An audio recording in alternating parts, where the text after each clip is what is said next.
የደብረ ጽዮን ልጆች የሆናችሁ አባቶች፣ እናቶች፣ ወንድሞች፣ እህቶች እንደምን ሰነበታችሁ? እንደምን ከረማችሁ? እንደምን አረፈዳችሁ?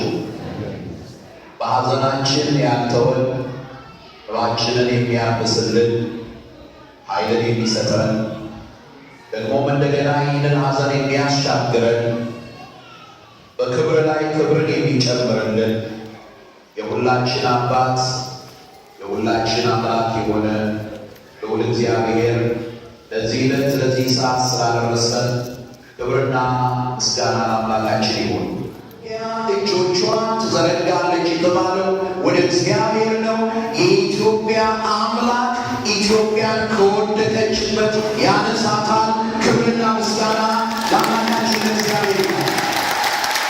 ስለዚህ የምናመሰግነው አምላካችን ስለማይተወን ነው። የምናመሰግነው እግዚአብሔር ስለማይረሳን ነው። ያልጠፋነው ከእግዚአብሔር ምሕረት የተነሳ ነው። ኢትዮጵያን አለቀላት ያሉበት ዘመን ነበረ። ኃያላን እዚህ ላችኋል። በአንደኛ የዓለም ጦርነት ጊዜ በጊዜው ኃያላን የነበሩት መንግስታት ተሰብስበው ኢትዮጵያን እንዴት እንደሚበታትኗት ነበረ ሲነጋገሩ የነበረ። ማዕበሉ መጥቶ ተራርጎ እነሱንም አሳዛኝ በሆነ ሁኔታ ውስጥ ጣላቸው። ኢትዮጵያ ግን ዛሬም አለች። ኢትዮጵያ ጠፍታለች፣ አልቆላታል ተብሎ ብዙ አዋጅ ተነግሮላታል።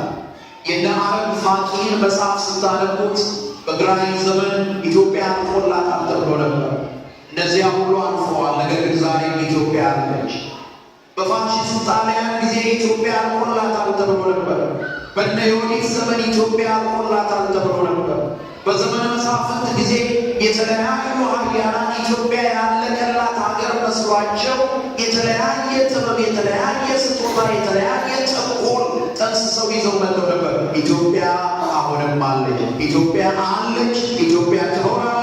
የኢትዮጵያ ቤተክርስቲያን ደግሞ የኢትዮጵያ ጉልላት ሆና ትኖራለች። እግዚአብሔር አምላካችን ይመስገን።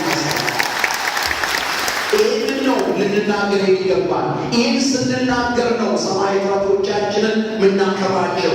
ይህንን ስንናገር ለኢትዮጵያ እግዚአብሔር ያደረገላትን ነገር ስንናገር ነው እግዚአብሔር ከፍ ከፍ የምናደርገውና እግዚአብሔር አምላካችን ይክበር ይመስገን። አንድ መዝሙር አብረን እንላለን። አምላክነሰ አምላከ አድኖ አምላክነሰ አምላከ አድኖ አምላክነሰ አምላከ አድኖ በጭብጨባ አምላክነሰ አምላከ አድኖ አለ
ሰው እንዳይኖር ሁላችሁ አመስግኑ።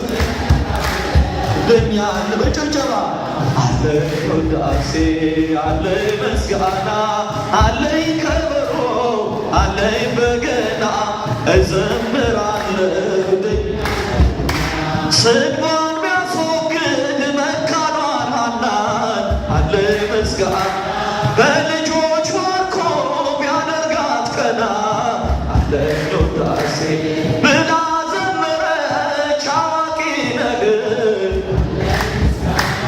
የኔ ምስጋና ደርሷል ፊትህ አለኝ በልታ አለኝ ውዳሴ አለኝ ምስጋና አለኝ ከበሮ አለኝ በገና እዘምራለሁ እኛ እስቲቻችሁ ለእግዚአብሔር ከፍ አድርጉ።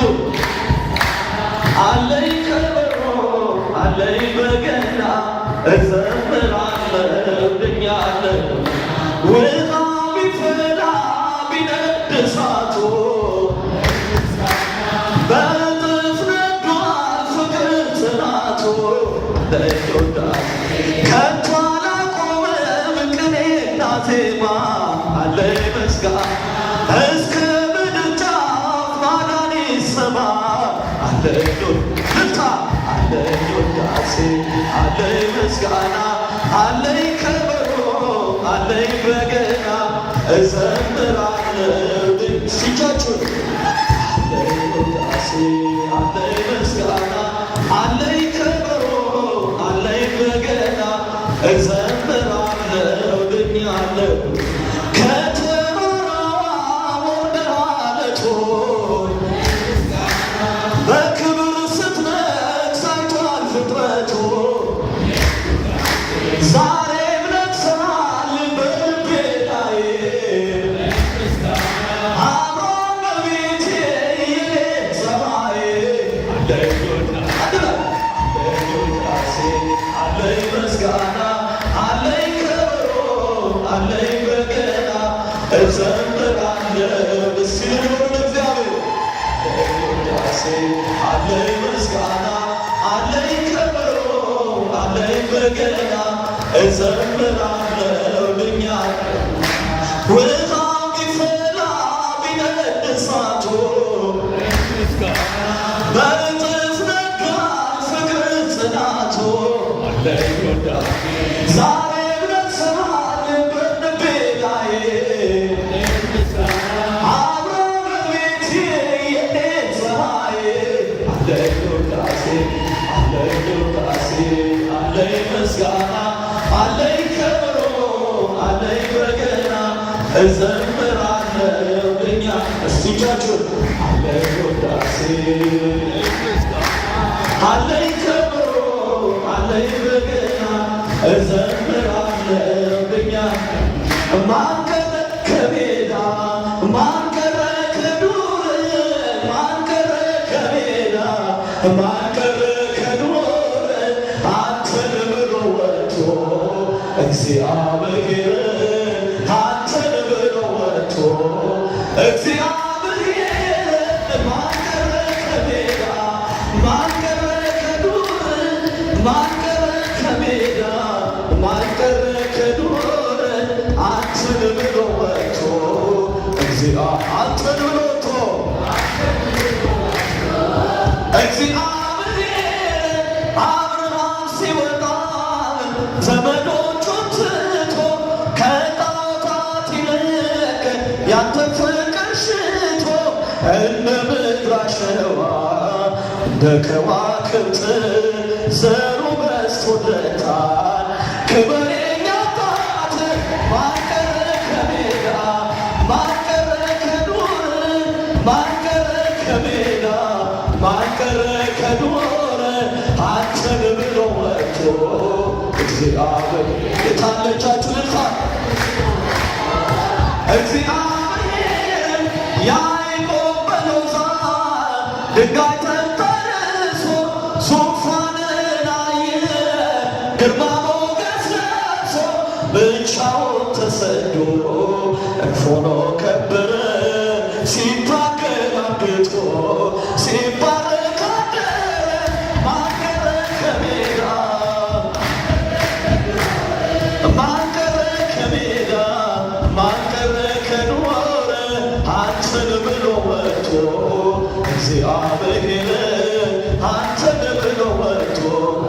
እግዚአብሔር ብላቴናው ዳዊት በረኝነት ስፍራ እየዘመረልን ሲኖር ካንተ ጋር ቀንዱን ሰነጣጥቆ ዘይቱ ፈሰሰ። ታላቆቹ ወድቀው ታናሹ ነገሰ። ማን ቀረ ከሜዳ? እስቲ አባቶች ወንድሞች ወዱ ከሜዳ ማን ቀረ እልል በሉ እናቶች። እግዚአብሔር አንተን ብሎ መጥቶ እግዚአብሔር ዛሬም እንኳን ደስ አላችሁ እንላለን።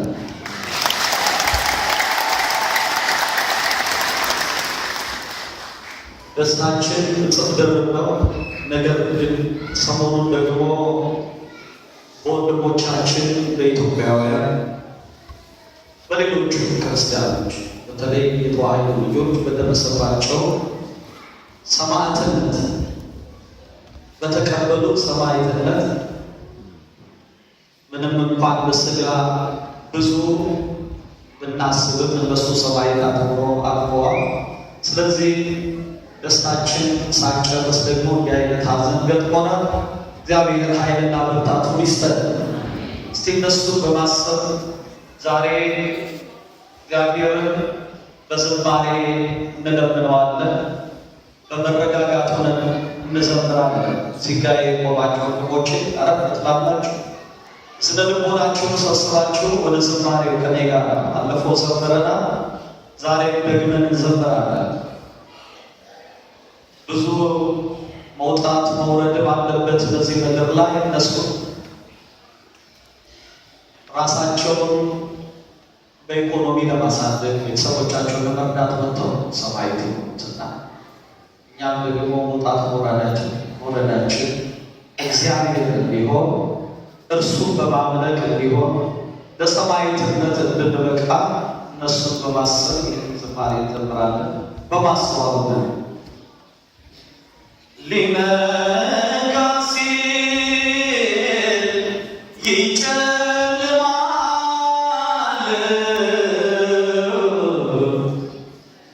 ጨለማ አይቀር ዳግም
ተስፋ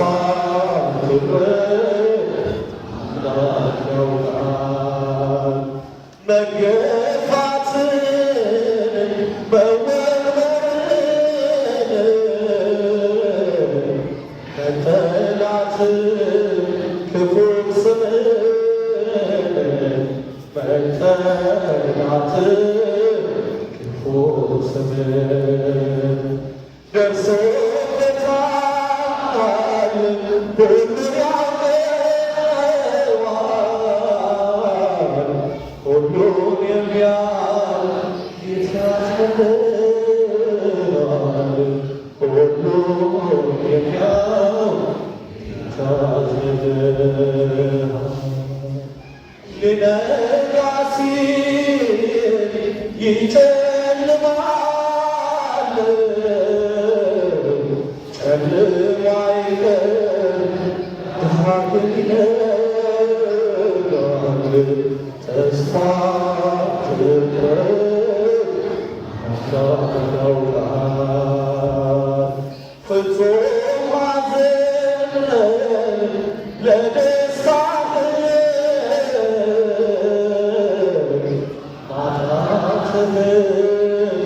ለማግኘት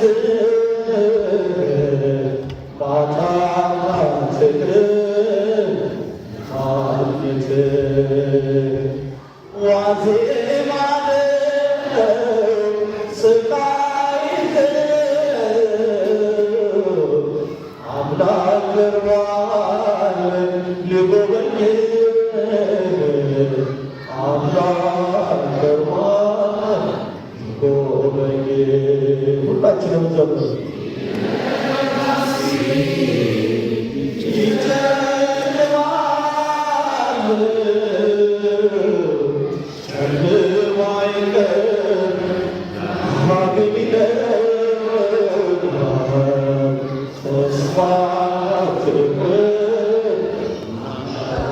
ኢየሱስ ክርስቶስ ወደ መስቀል በወጣ ጊዜ በመስቀል ላይ በሆነ ጊዜ ደቀ መዛሙርቱ ያልጠበቁት ነገር ነበር የሆነባቸው። ስለዚህ ገሚሶቹ ካሉት ገሚሶቹ ልብሳቸውን ጥለው እርቃናቸውን ሸሹ። አንዳንዶቹ ደጃቸውን ዘግተው ተቀመጡ። ነገር ግን ዓርብን በዚህ ሁኔታ አሳለፉ። ቅዳሜን በዚህ ሁኔታ አሳለፉ። እሑድ ዕለት ላይ ከደቀ መዛሙርቱ መካከል ሁለቱ በአባቶቻችን ዘንድ ቀለዮጳና ሉቃስ ናቸው ይሉናል አባቶቻችን። ሁለቱ ደቀ መዛሙርት ይላል ጌታ የሚከተሉት ከነበሩት መካከል ሁለቱ ደቀ መዛሙርት ወደ ኤማሁስ ይጓዙ ነበር። የሉቃስ ወንጌል ምዕራፍ 24 ቁጥር 13 ላይ ነው ከነርሱ ሁለቱ በዚያን ቀን የሚለው በማን ቀን ነው? ጌታ በተነሳበት ቀን በዚያን ቀን ከኢየሩሳሌም 60 ምዕራፍ ያህል ወደሚርቅ ኤማሁስ ወደሚባል መንደር ይሄዱ ነበር። ስለዚህም ስለሆነው ነገር ሁሉ እርስ በርሳቸው ይነጋገሩ ነበር። ሲነጋገሩና ሲመራመሩ ኢየሱስ ራሱ ቀርቦ ከእነርሱ ጋር ይሄድ ጀመር። የሚገርመው ኢየሩሳሌምን የጎበኛችሁ እርግጠኛ ነኝ ኤማሁስን ሳታዩት አትቀሩ። ኢየሩሳሌም ከፍታ ላይ ነው ያለችው፣ ተራራ ላይ የተሰራች ከተማ ነው። ኤማሁስ 7 ማይል ያህል ርቃ የምትገኝ አነስተኛ መንደር። ስለዚህ ከኢየሩሳሌም ወደ ኤማሁስ ለመሄድ ቁልቁለት ነው የሚሄድ፣ ቁልቁል ነው የሚሄድ።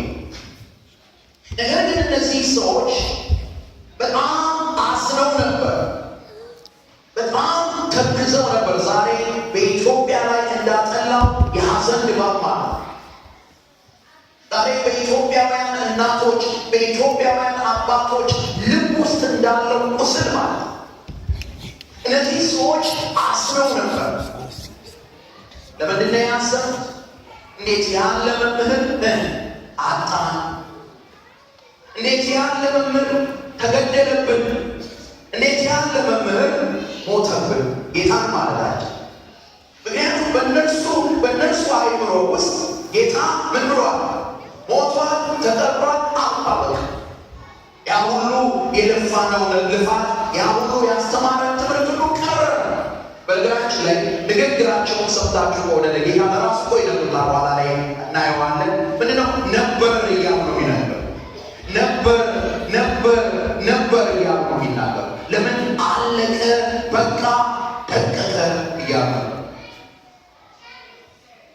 ትናንትና እንደተናገሩት ሰሞኑን በተደጋጋሚ እንደተናገሩ የሐዘንና የመከራ ክፋት ምንድን ነው? አንዳንድ ጊዜ በረከታችንን እግዚአብሔር ባጠገባችን፣ እግዚአብሔር በኑሯችን፣ እግዚአብሔር በሕይወታችን እያከናወነ ያለውን ነገር ለማየት እንዳንችል ያደርጋል፣ እንዳናስተውለው ያደርጋል። ለምን? ምክንያቱም አይናችን ያለው የት ላይ ነው ማለት ነው? ያዘንበት ነገር ላይ ነው፣ የደረሰብን ነገር ላይ ነው። ስለዚህ ደቀ መዛሙርቱ እነዚህ በኤማውስ መንገድ ላይ ይጓዙ የነበሩት ሰዎች አይናቸው እዚያው ቀራንዮ ላይ ብቻ ቀርቷል። ልክ ነው፣ መስቀሉን ማሰብ አለብን። ነገር ግን ከእያንዳንዱ መስቀል በስተጀርባ ምን አለ? ትንሣኤ አለ። ክብርና ምስጋና አምላካችን ይሁን። ዓርብ እንዳለ ሁሉ ምን አለ? እሑድ አለ። ስቅለት እንዳለ ሁሉ ምን አለ? ለክርስቲያን ትንሣኤ አለ። መከራ እንዳለ ሁሉ ለክርስቲያን ምን አለ? ደስታ አለ። እግዚአብሔር ታሪካችንን ይለውጣል። እግዚአብሔር ይባርክ።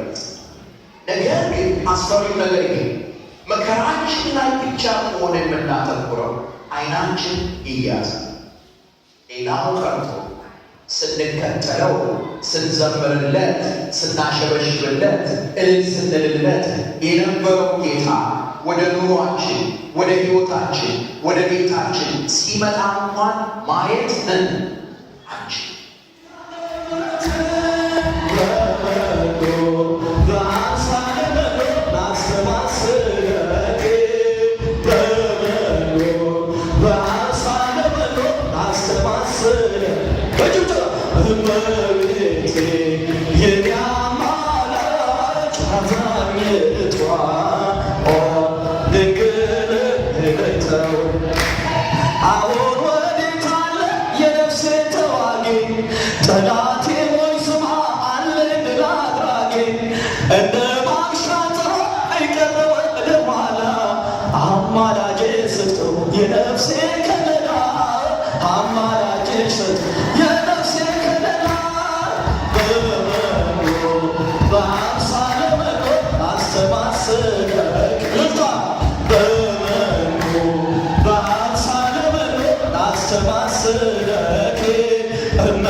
አንገቱን ለደፋ ሆነሻል መጽናኛ፣ በሰላም ወጥቼ በሰላም መግባቴ አንቺ ስላለሽ ድንግል እመቤቴ፣ አንቺ ስላለሽ ማርያም እመቤቴ።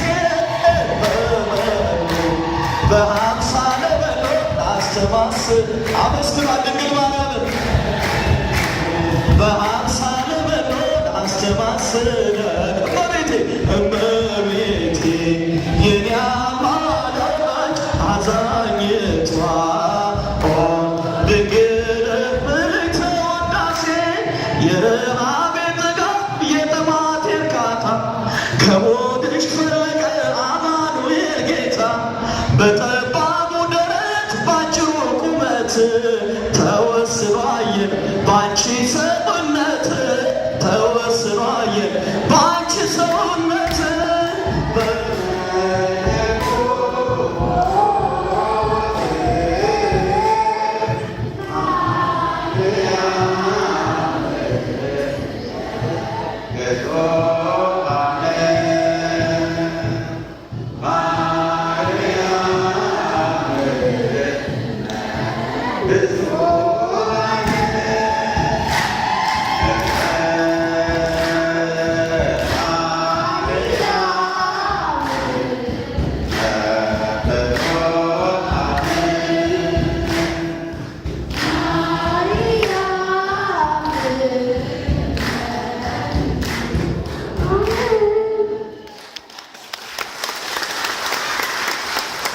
እግዚአብሔር ይመስገን እግዚአብሔር ይመስገን እግዚአብሔር ይመስገን እግዚአብሔር ይመስገን እግዚአብሔር ይመስገን